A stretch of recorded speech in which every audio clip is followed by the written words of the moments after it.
The day Karen called the cops on my cabin was the day she lost the entire valley. What she thought was going to be my eviction turned into her worst mistake. She marched up my driveway with a sheriff in tow, convinced she was about to humiliate me, fine me, and force me to leave. But what Karen didn't know was that I wasn't just another homeowner fighting a ticket. I held the one thing more powerful than any HOA regulation: ownership of the land beneath her feet, and every drop of water her subdivision depended on. If you're watching this while hiding from another one of those endless HOA meetings, or scrolling on your phone in the bathroom just to escape your neighbor's drama, drop a comment and tell me where you're tuning in from. Because once I tell you how this played out, you'll see exactly what happens when someone tries to bully a man who already owns the whole valley. My name is Daniel Thorne, and this is the land my family carved out of wilderness nearly a century ago. My grandfather staked his claim here in the 1940s, back when this valley was nothing but pine forest and raw earth. He filed a patent under the Homestead Act, cut logs with his own hands, and built the cabin that still stands on this ridge today. Every wall, every floorboard, every stone in the fireplace came from this land. He didn't just own property, he built a legacy. I grew up in this cabin. My earliest memories are of splitting firewood with my father and fishing the creek that winds through the valley. He used to tell me, "Son, this land doesn't just belong to us, we belong to it, and the day you stop defending it is the day you stop being a thorn." When he died of a heart attack right there on the porch swing, we buried him under the oak tree by the stream. That's when the valley stopped being just where I lived. It became sacred ground. So years later, when my wife passed away and my daughter and I needed a place to heal, I didn't look for a subdivision with painted fences or manicured lawns. I came home. I brought her back to the one place where I knew the noise of the world couldn't reach us. The cabin. The stream. The stars overhead at night. This valley was supposed to be our refuge. But then came the HOA. A group of suburban outsiders who had built their shiny houses at the edge of my land and convinced themselves they ruled it. People like Karen Wellington, who had no respect for history, no understanding of legacy, and no clue about the laws that came long before her clipboard and fines. To them, my cabin was an eyesore. To me, it was my family's heart. At first, I laughed off their letters. "Your cabin does not meet HOA design standards. Unregistered vehicles not permitted. Stacked firewood constitutes a hazard." Imagine being told how to live by people who had been here for 10 years, when my family had been here for nearly 100. But Karen wasn't satisfied with letters. She wanted to prove a point. And the day she called the cops on me, thinking she could erase generations of my family's blood, sweat, and legacy with a single phone call, was the day she unleashed something she never expected. Because she thought this was just about a cabin. She didn't know it was about the valley. And when you try to steal history from the man who owns every acre, every trail, and every drop of water, what you're really doing is signing your own downfall. Karen Wellington didn't knock the first time she showed up. She didn't need to. People like her walk into a place as if it already belongs to them. It was a Sunday morning. My daughter and I had just finished stacking firewood when I heard the crunch of tires on gravel. A white SUV pulled up, spotless, polished, like it had never seen a dirt road in its life. Out stepped Karen, mid-50s, blonde highlights, pressed blouse even in the summer heat, clipboard tucked tight under her arm like it was a badge of honor. She surveyed my cabin with the look of someone inspecting a crime scene. "You can't be serious," she said before even introducing herself. Her voice dripped with practiced authority. "This structure is in violation of multiple HOA guidelines." I wiped the sweat off my brow, leaned on the axe handle, and asked evenly, "Can I help you?" She ignored the question. "Your wood pile, for starters. It's stacked too close to the house. That violates fire safety code. Your cabin siding unapproved materials. And this," she waved her hand at the pickup truck parked out front, "appears to be an unregistered vehicle. All of these are violations. You'll be receiving fines." That was the moment I met her, the queen bee of the HOA hive. She finally gave her name as though it carried weight. "I'm Karen Wellington, president of the Lakeside Heights Homeowners Association. We have standards here." My daughter, standing on the porch, squeezed my hand. She had heard enough. I gave Karen a polite nod and said, "I'll look forward to reading those regulations. Have a nice day." But inside, I was already boiling. Over the next week, the letters started. White envelopes with HOA letterhead, citations typed in bold print, firewood hazard, $100 fine, unapproved exterior, $250 fine, unauthorized vehicle, $150 fine. Each one carried Karen's signature at the bottom, written in a flourish like she was signing royal decrees. At first I thought it was almost funny. Here was a woman trying to regulate my family's cabin with rules that didn't even apply to me. But by the fourth letter the joke was over. Karen wasn't just sending fines, she was sending a message. You don't belong here.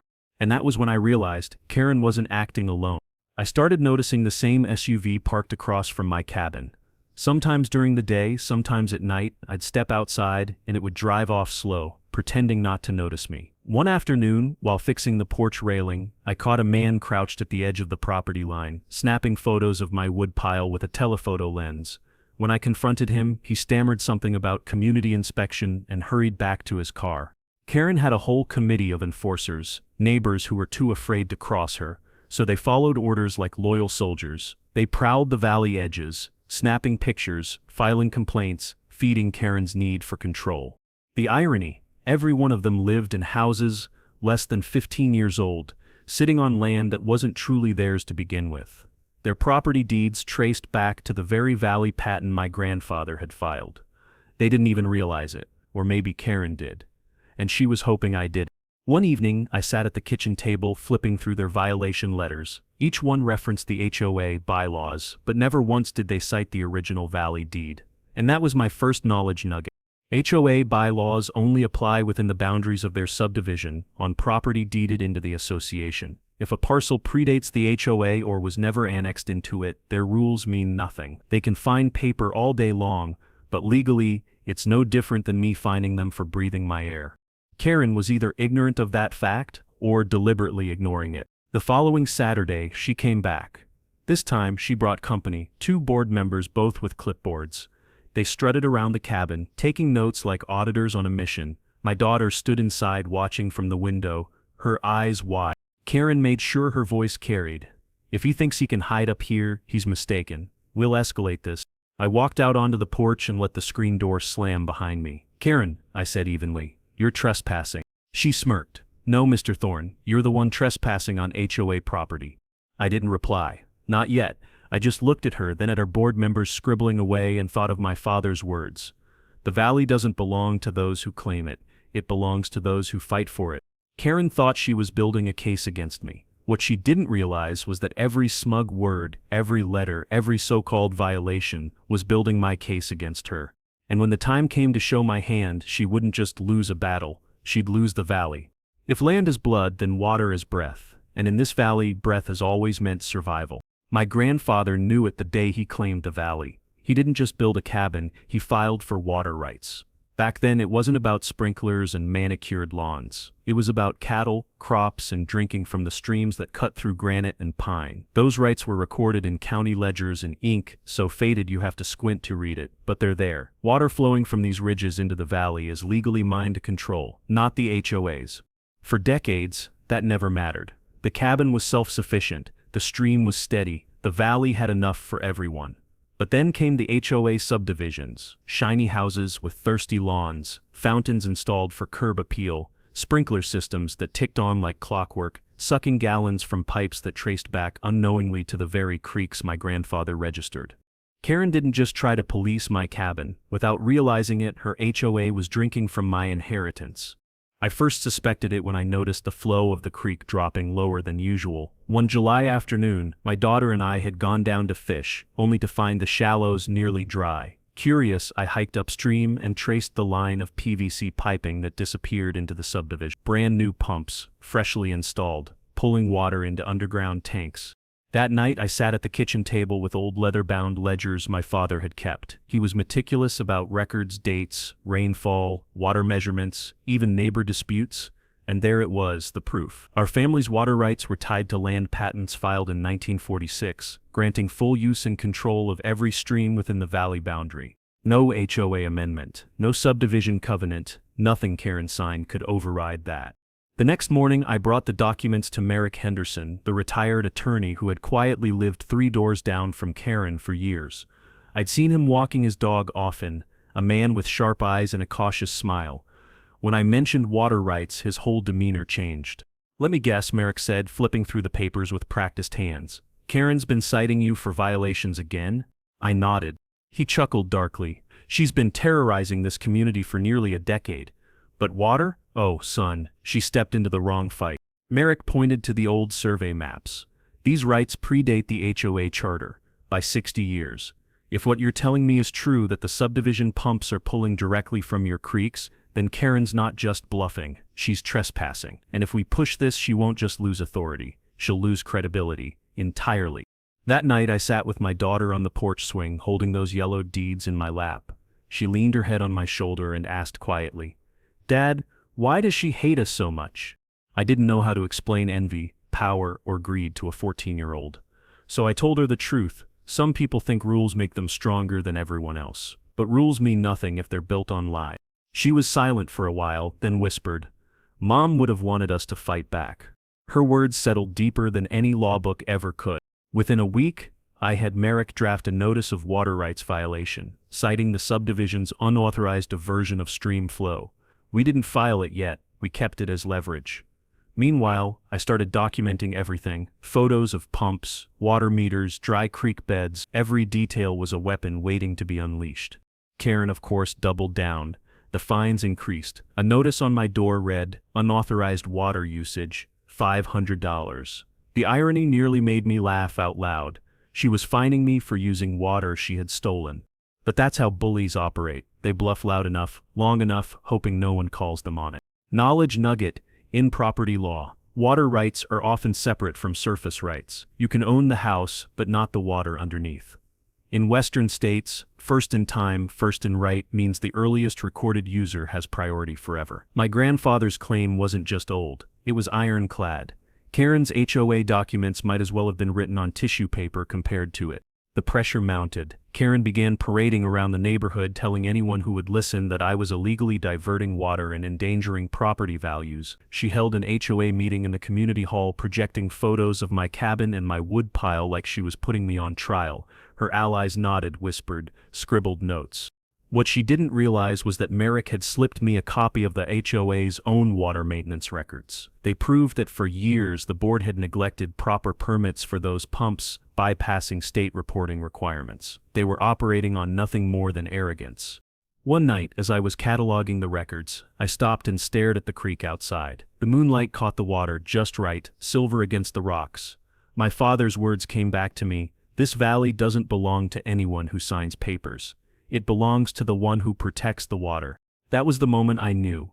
Karen thought she could fine me into silence. She thought calling the cops was her hammer blow, but she had no idea the valley itself was my shield, and the water was my sword. Because once I showed the community who really controlled the lifeblood of this land, Karen wouldn't just lose her grip on me, she'd drown in her own lies.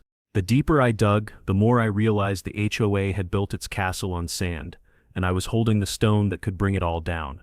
The original deed. It wasn't sitting in a lawyer's office or locked away in a county safe.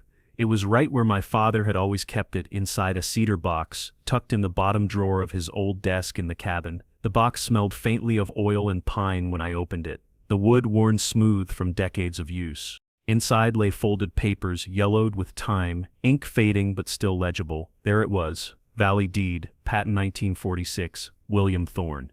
It wasn't just property lines, it was a full legal description of every ridge, stream, and meadow, and most importantly, it included language that no HOA bylaw could erase. Exclusive and perpetual rights to land and water contained herein, and all appurtenances thereto. My grandfather had known what he was doing. He didn't just claim land, he claimed permanence. That night I spread the deed across the kitchen table. My daughter leaned over it, tracing the edges with her fingers. "It looks like treasure maps from Mom's old books," she said softly. "In a way, it is," I told her, "except this treasure isn't gold, it's proof. Proof that the cabin wasn't an afterthought, not a squatter's shack, not something Karen could find into oblivion. Proof that long before manicured lawns and painted fences, before clipboards and bylaws, the Thorne family's roots were written into law." I snapped photos of every page, then scanned them into PDFs with Merrick's help. He whistled low when he saw the clauses. "This is airtight. They'll bluster, they'll threaten lawsuits, but nothing trumps this kind of deed. You realize what you're holding, right?" I nodded. A weapon. Karen, of course, didn't know yet. She was still strutting through HOA meetings, projecting violations on a screen, rallying her allies with whispers of community standards and property values. But her smile was already starting to crack. The more she escalated, the more people whispered back. At the next meeting, I sat in the back, silent, letting her speak. She flashed photos of my cabin, exaggerated fines, even claimed my daughter was trespassing on restricted areas when she walked along the creek. The crowd murmured uneasily. When she tried to pass a special resolution to authorize enforcement action against the Thorn cabin, I stood, calm, measured, and then I said just 5 words, "Do you know this deed?" The room fell quiet. Karen blinked. I laid a copy of the 1946 document on the table in front of her. Before your bylaws, before your board, before your HOA ever existed, this deed established exclusive rights to the land and water in this valley. You don't own it, you never did. And your rules don't apply here. For the first time, her voice wavered. This must be outdated. Merrick, seated beside me, spoke up. Patents like these don't expire, Karen. They're binding. You might want to brush up on property law. That moment was electric. I didn't need shouting or theatrics. The weight of history, ink on parchment, spoke louder than any HOA newsletter ever could. Karen shuffled her papers, trying to regain control. Regardless, the board will review this. But the crowd had seen enough. Neighbors leaned toward each other, whispering. Some looked at me differently now, not as the troublemaker Karen had painted, but as someone standing on unshakable ground. Knowledge nugget: original land patents carry higher authority than subdivision covenants. HOA rules only govern property deeded into the association. If your land predates or was never annexed, the HOA has no jurisdiction. It's a trap many homeowners don't know exists, until someone digs deep enough to find the old papers. That night, Karen drove past my cabin slowly, headlights lingering on the porch. My daughter watched from the window and whispered, "She's scared." I put the deed back in its cedar box and slid it under the desk, exactly where my father had kept it. "She should be," I said quietly. Because the truth was finally in the open. Karen's empire wasn't built on authority, it was built on intimidation, and intimidation collapses the second people see the real paper. The next morning I found another violation notice on my door. Karen wasn't backing down. If anything, she was lashing out harder, desperate to prove her power still meant something. But I didn't feel anger this time. I felt calm, because now, every letter, every fine, every threat was just one more nail in her coffin. She wanted to play the game of rules. Fine, I'd play. But my rules weren't printed last year on glossy HOA stationery. They were written in 1946, signed in ink, and sealed with the weight of American law. And Karen was about to find out what happens when a paper queen challenges a king with a deed. If Karen couldn't win with intimidation, she was going to try to bury me in paper. It started with the fines. Not 1 or 2, but a stack thick enough to look like junk mail. Unauthorized wood storage, $150, failure to maintain aesthetics, $200. Non-compliant vehicle. One even claimed my porch swing violated sightline standards. My father had died in that swing, and now she was fining me for it. But fines weren't enough. Soon came the certified letters, formal notices, legal threats wrapped in official tone. Karen had drafted cease and desist demands, ordering me to stop using community resources like the creek. The irony almost made me laugh. The very stream she wanted to fine me for drinking from was listed in my deed as Thorn family property.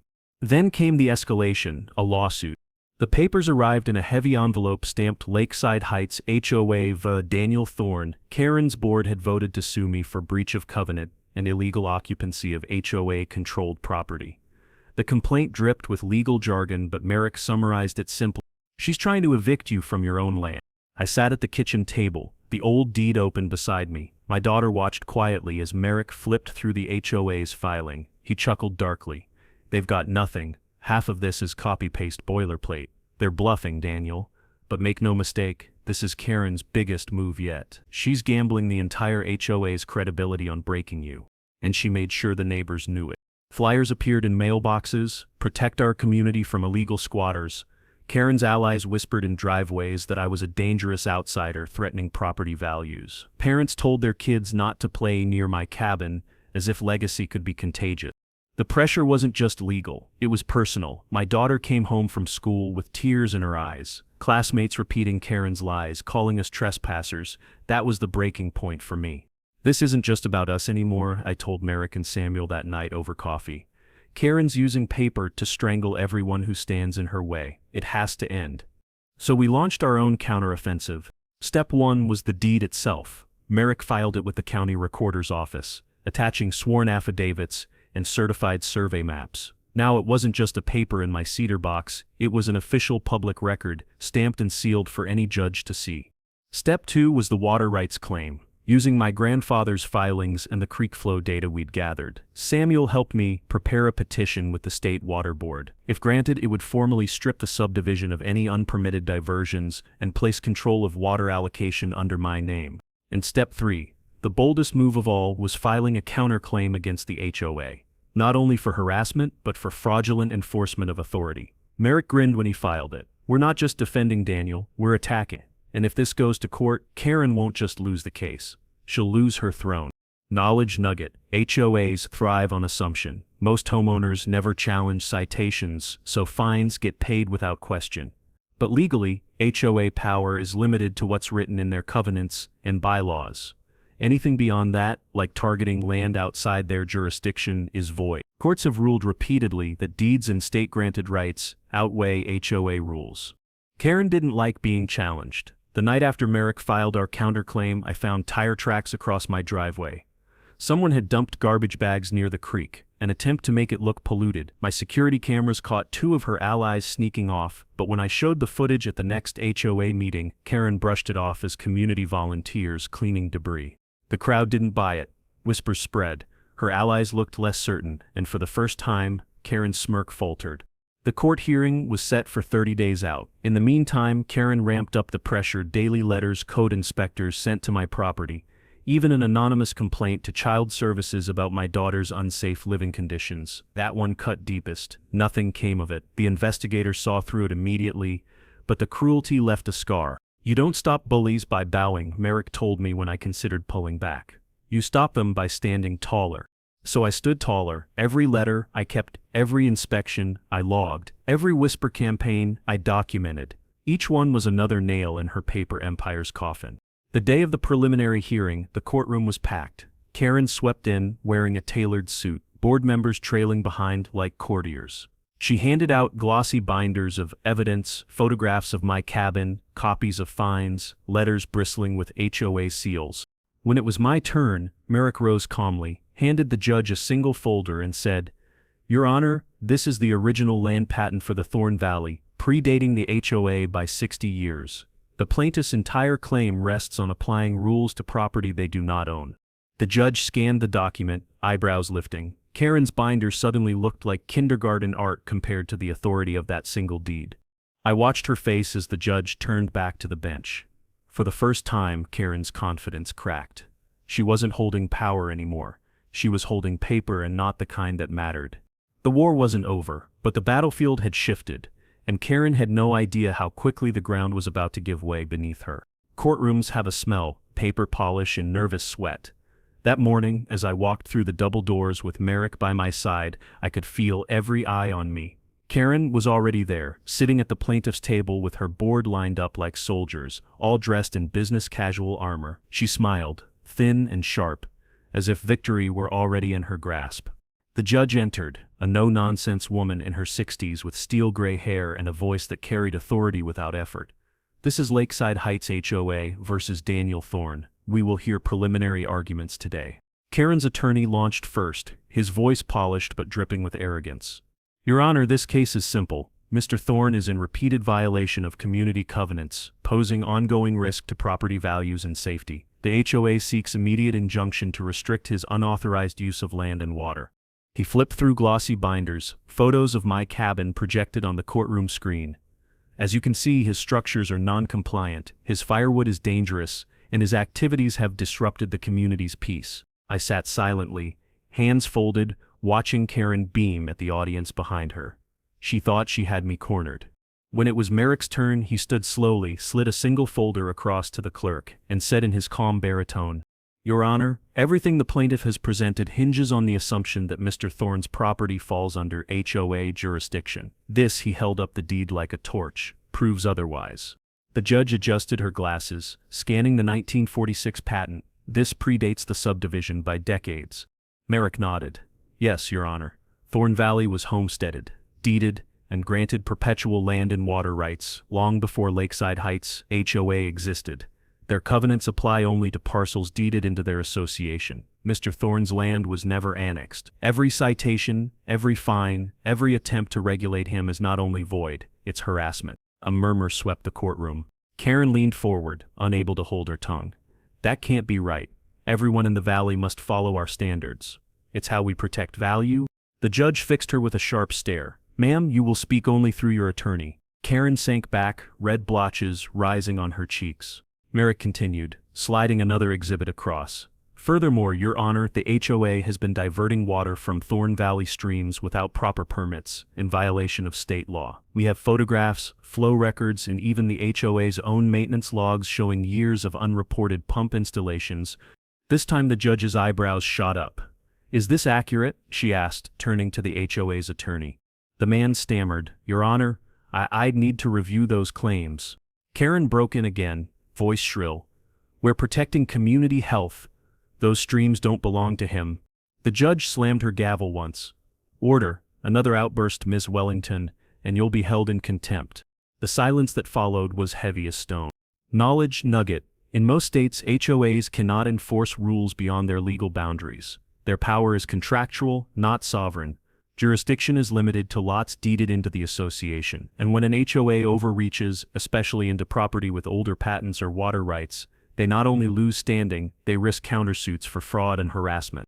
Merrick closed his remarks with quiet finality. Your Honor, the HOA is not protecting the community. They are weaponizing bylaws to expand authority where none exists. We ask that this case be dismissed and that sanctions be considered for malicious prosecution.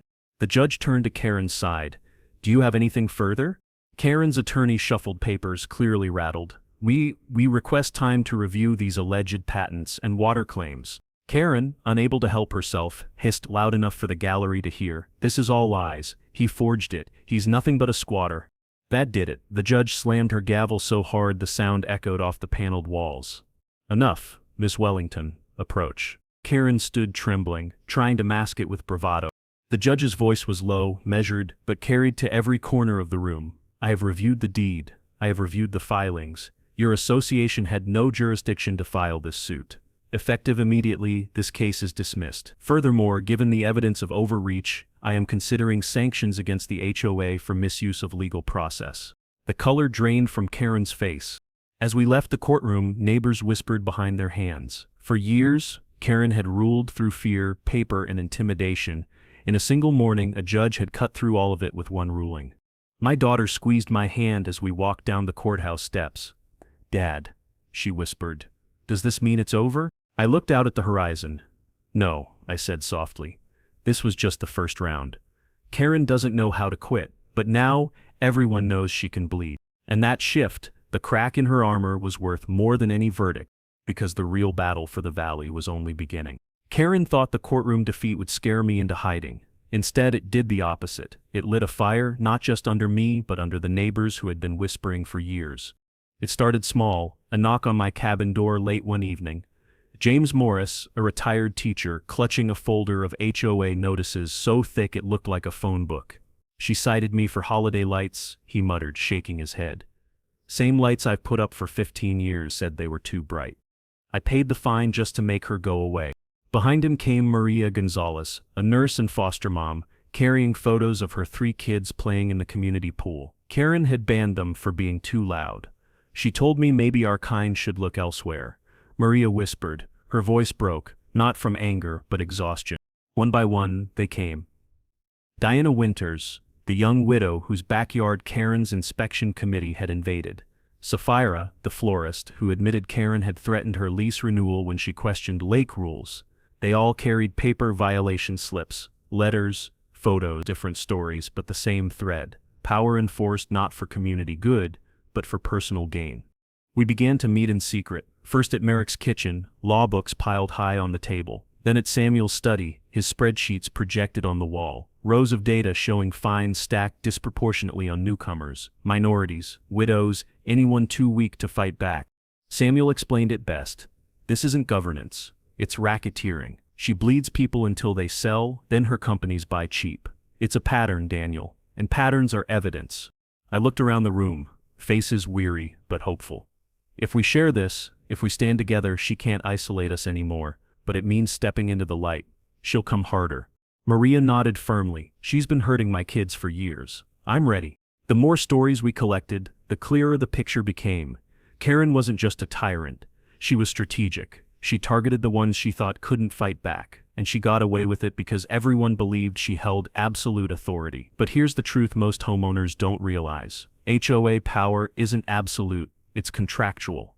They can only enforce what's written in covenants, and even then, only against properties deeded into their control. Anything beyond that is smoke and intimidation. That knowledge became our shield. We set up a secure group chat, neighbors adding each other under pseudonyms to avoid suspicion. Every violation was logged, every letter scanned. We tracked patterns, Karen finding people right after they spoke up at meetings, or suddenly discovering violations when someone questioned her spending. Within weeks, we had a dossier thicker than any binder she waved in court. But we needed more than paper. We needed people, so we started knocking on doors. I'll never forget the night James and I stood on the porch of a young couple who'd just moved in. They looked nervous, clutching their first violation notice for a non-compliant mailbox. When we showed them our records, dozens of neighbors fined for petty reasons. They exhaled in relief. We thought it was just us, they said. We thought we'd made a mistake moving here. No, James told them, you made the right choice, now you just have to stand with us. The underground grew, from 6 households to 12, then 20. Soon, nearly a third of the valley was quietly aligned. We weren't just resisting fines anymore. We were preparing to take the HOA itself apart. Karen noticed. Of course she did. Her spies whispered back to her, feeding fragments of our meetings. Suddenly, citations rained down faster. Inspectors patrolled with clipboards. Board meetings filled with Karen's allies chanting about troublemakers.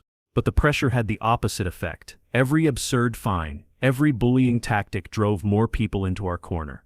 Fear was breaking, and once fear breaks, tyranny has no teeth. One night, Merrick addressed the group. We've gathered evidence. We've built numbers. The next step is exposure. Sunlight is the best disinfectant. But understand, once we go public, Karen will throw everything she has left.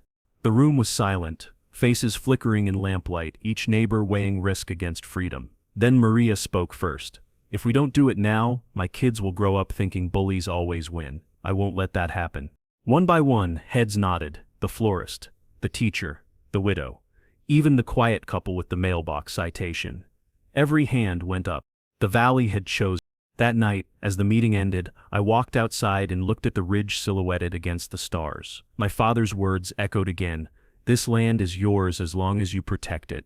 For years Karen had controlled this valley with letters, fines, and whispers. But now, those whispers were turning into voices.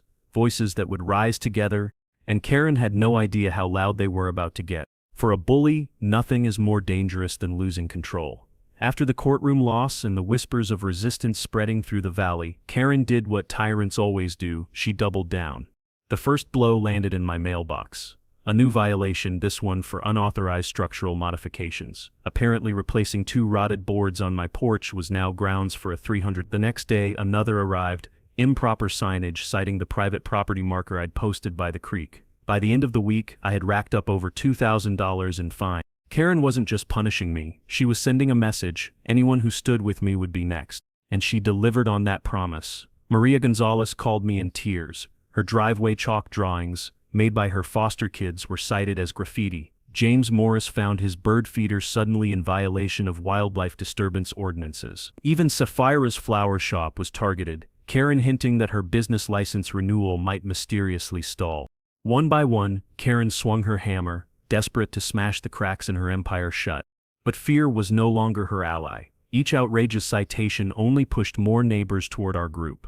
What Karen didn't understand was this: harassment spreads resentment faster than obedience. And once resentment takes root, authority rots from within. Still, I'd be lying if I said it didn't sting. My daughter came home one afternoon with a trembling voice. Dad, kids at school are saying we're the reason the valley's falling apart. Brianna's mom told her we don't belong here. That was Karen's doing. Smear by whisper, rumor by rumor. She tried to make us pariahs. She knew if she couldn't beat me in court, she could bleed me socially, make us outcasts until the weight broke us. I knelt beside my daughter, brushing her hair from her eyes. Sweetheart, sometimes bullies shout loudest when they know they're losing. Don't believe their noise. Believe what you see. The neighbors standing with us. Her nod was small, but steady. Karen's next move was bolder. One morning, county inspectors arrived at my cabin, clipboards in hand, eyes sharp. "Anonymous complaint," one muttered, refusing to meet my gaze. They scoured the property, checking my deck, my well, even the smoke detectors. I knew where it came from. Karen had friends in City Hall, cousins in the inspection office. She was pulling strings, trying to weaponize bureaucracy. It's a trick many HOAs rely on when their own covenants can't hold weight. They lean on municipal allies to make life miserable. It rarely wins in court, but it assets homeowners into submission. This time, though, it backfired. The inspectors left empty-handed. My cabin passed every test, and when the report came back clean, neighbors saw the truth. The so-called troublemaker was the only one following the rules. But Karen wasn't finished. 2 weeks later, my attorney forwarded me a shocking filing. Karen had petitioned for a restraining order against me, claiming I had harassed her during board meetings. The accusation was absurd. I had spoken calmly, even when presenting the deed, but it was a dangerous tactic. If granted, it could bar me from attending HOA meetings entirely, silencing my voice in the one arena that mattered most. When Merrick read the filing, he shook his head grimly. "She's desperate, but we'll fight it. Courts don't hand restraining orders out lightly, not without evidence." Still, the weight of it pressed on me. Karen wasn't just trying to find me or smear me, she was trying to erase me from the conversation. The battle grew dirtier. Late one night, security cameras caught headlights pausing by my cabin, someone tossing a bag into the creek. We retrieved it the next morning. Fertilizer pellets, leaking into the water, an attempt to poison the very stream my family had protected for generations. I reported it to the sheriff, footage in hand. But small counties move slow, and Karen's influence still reached deep. "We'll look into it," the deputy said flatly. I knew what that meant: delays, paperwork, nothing more. But when I showed the footage to our resistance group, something shifted. Neighbors who had once been cautious now burned with anger. Diana Winters slammed her hand on the table. "She's not just harassing us anymore, she's endangering kids. That's a crime." The harder Karen struck, the more unity she created. It's a paradox of power pushed too hard, and people stop fearing you. They start fighting you. And by now, our group wasn't just a handful of disgruntled residents. It was dozens, nearly half the valley. Quiet meetings had turned into full gatherings, living rooms overflowing, neighbors standing shoulder to shoulder. Karen thought she was breaking us with paper and rumor, but in reality she was forging something stronger: solidarity. Still, I knew she wasn't finished. Karen had one card left to play: money. Rumors whispered she was rallying investors, preparing a development plan for the valley itself, betting she could buy what she couldn't bully. I looked at the maps spread across my table, my father's deed beside them, my neighbors' faces still fresh in my mind. "Let her come," I murmured. The valleys waited a long time for a reckoning.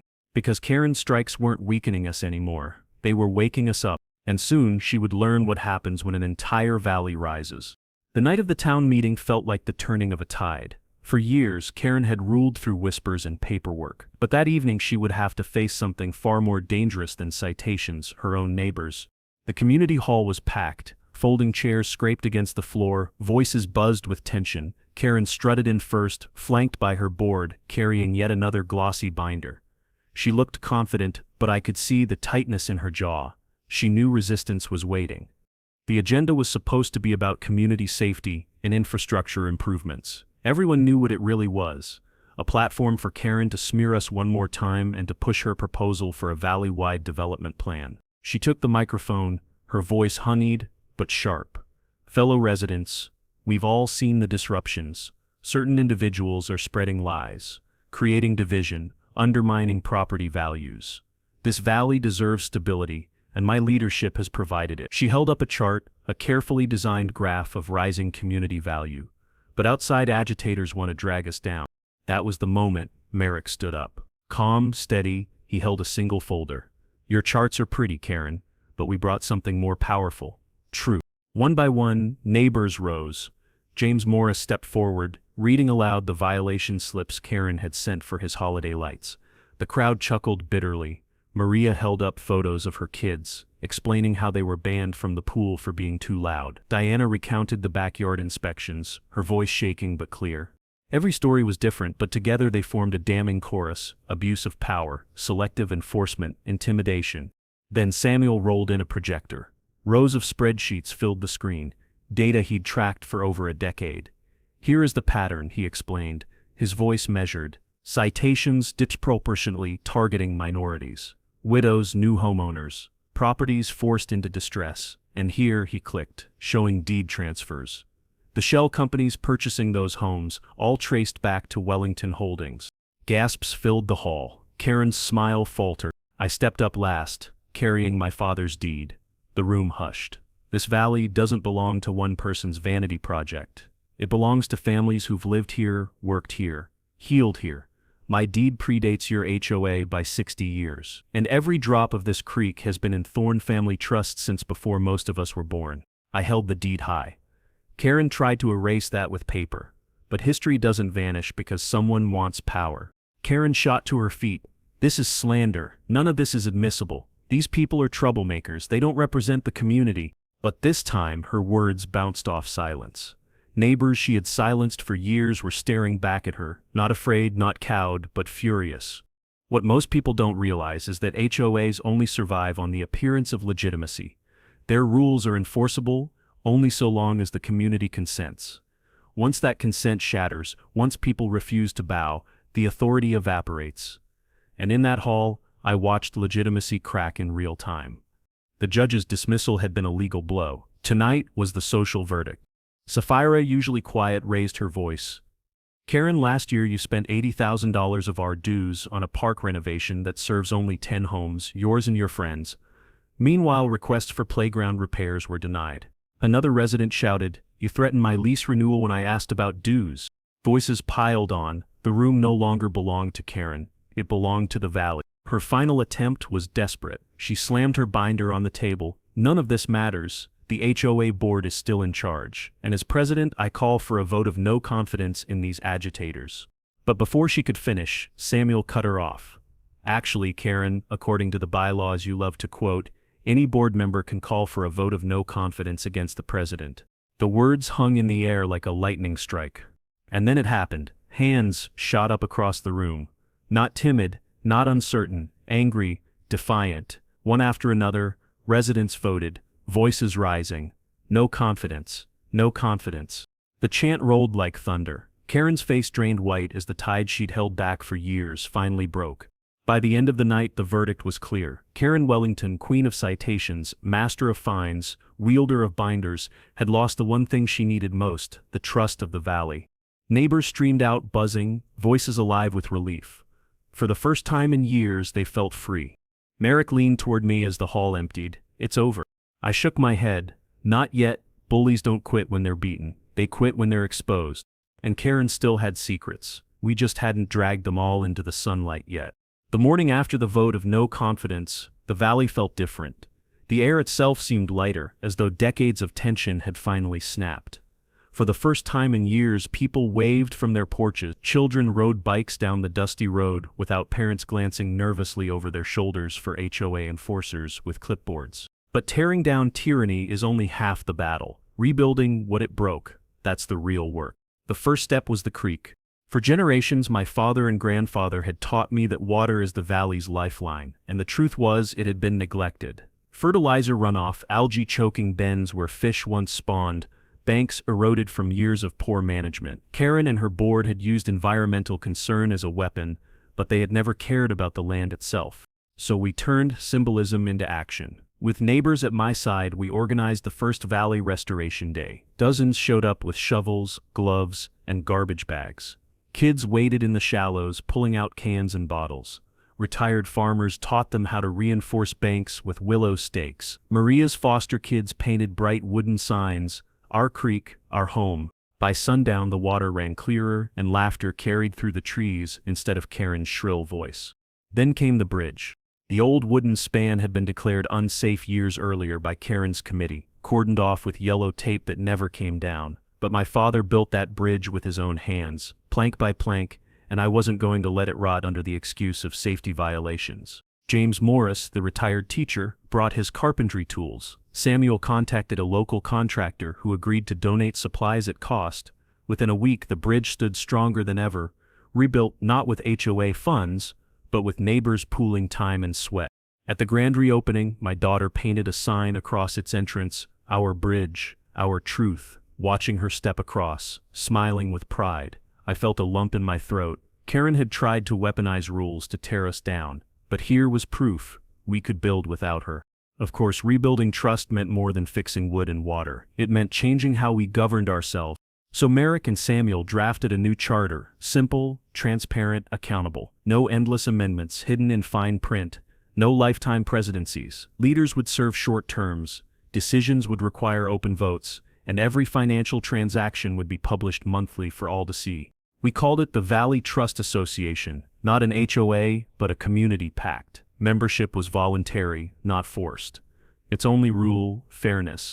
When the charter was read aloud at the first gathering, applause filled the hall. Sapphira, the florist once silenced by threats, stood and said with tears in her eyes, "For the first time I feel like this place belongs to all of us, not just the ones in charge." Slowly wounds began to heal. Neighbors who once avoided each other shared meals again. Maria's kids played freely in the creek without glares or bans. Even those who had sided with Karen returned, shamefaced but welcomed nonetheless. Because the truth was, everyone had been living under fear, and once fear broke, forgiveness followed. I knew the valley was changing when Veronica Palmer, the same woman who had mocked us at board meetings, knocked on my door holding a pie. I was wrong, she admitted, eyes downcast. But I'd like to help now, if you'll let me. I smiled. The valley has room for everyone who wants to build instead of break. One evening, as the sun dipped behind the ridge, we gathered for a communal dinner by the creek. Long tables stretched across the meadow, covered with dishes from every household. Smoke from grills curled into the sky. Children chased each other across the new bridge, their laughter echoing. When it grew quiet, I stood and raised a glass. This valley isn't just mine. It isn't just my family's. It belongs to every hand that works it, every child that grows up here, every neighbor willing to fight for fairness. Applause rose, but what mattered more were the smiles, the genuine, unguarded kind that had been missing for years. As night fell, lanterns lined the creek. My daughter leaned against my shoulder, watching the water flow under the bridge we had rebuilt. "Mom would be proud, wouldn't she?" she whispered. I nodded, throat tight. "She'd be proud of you, of all of us." The current sparkled under moonlight, carrying away the last shadows of fear. What Karen had tried to twist into a weapon, we had turned into a promise. The valley wasn't broken anymore. It was ours again. And this time, no binder, no sheriff's visit, no power-hungry tyrant could take it away. They thought calling the cops on my cabin would scare me into silence. They thought a binder full of citations and a sheriff's badge would erase a century of my family's history. But all it did was light a fire. The cabin still stands. The bridge is rebuilt. The creek runs clear again. And Karen Wellington, the woman who once strutted like a queen of the valley, is nothing more than a cautionary tale whispered in coffee shops. But this was never just about a cabin, or even about one valley. What we built here became something larger, a blueprint. The Valley Trust Association wasn't just a committee, it was proof that ordinary families could reclaim power, rewrite rules, and stand together against those who weaponize bureaucracy. And that idea spread faster than I expected. Neighboring communities reached out. People who had endured their own HOA nightmares asked for guidance. Retired veterans, young families, widows, voices who had been silenced wanted to know how we'd done it, how we'd beaten someone who seemed untouchable. So we created the Creek and Valley Justice Fund, a movement to support other homeowners trapped under the same kind of corruption. We pooled donations, shared templates for transparent charters, and offered legal aid for those facing unfair enforcement. Because if there's one thing I learned, it's this: sunlight kills shadows. When you drag their abuses into the open, bullies wither. I won't lie, there are scars. My daughter still remembers the whispers at school, the stares, the way friends suddenly turned cold because their parents feared Karen's wrath. But she also remembers the night the whole valley gathered under lanterns by the creek, when laughter drowned out fear. Healing is never perfect, but legacy isn't about perfection, it's about direction. My father once told me, standing on the ridge where the valley opens wide, land outlives men, but how you guard it decides whether your children will call it home or battlefield. I think I finally understand what he meant. If you're watching this, maybe you're fighting your own battle. Maybe it's an HOA threatening you with fines, or a city council trying to snatch farmland for a highway project. Maybe it's just a neighbor with too much power and too little compassion. Hear me clearly. You are not powerless. You have rights buried in deeds, in charters, in the very soil your family walks. dig deep enough and you'll find leverage, and when you stand, others will stand with you. This isn't the end of my story, it's just the first chapter of a bigger one. Because not long after Karen fell, I got a call from an old farmer 3 towns over. His family's land, nearly 100 years old, was being targeted for eminent domain. The city claimed it needed the fields for a new bypass road, but buried in those dusty deeds was something no politician had expected: water rights tied to an aquifer stretching miles beneath the ground. And when I heard that, I knew the next fight was already waiting. So if you've got your own HOA horror story, or if you've stood toe-to-toe with a neighborhood dictator, drop it in the comments below. Share it, not just for me, but for the next family searching for hope in the dark. Because in the end, this wasn't about revenge. It was about justice. And justice, once awakened, doesn't stop at one valley.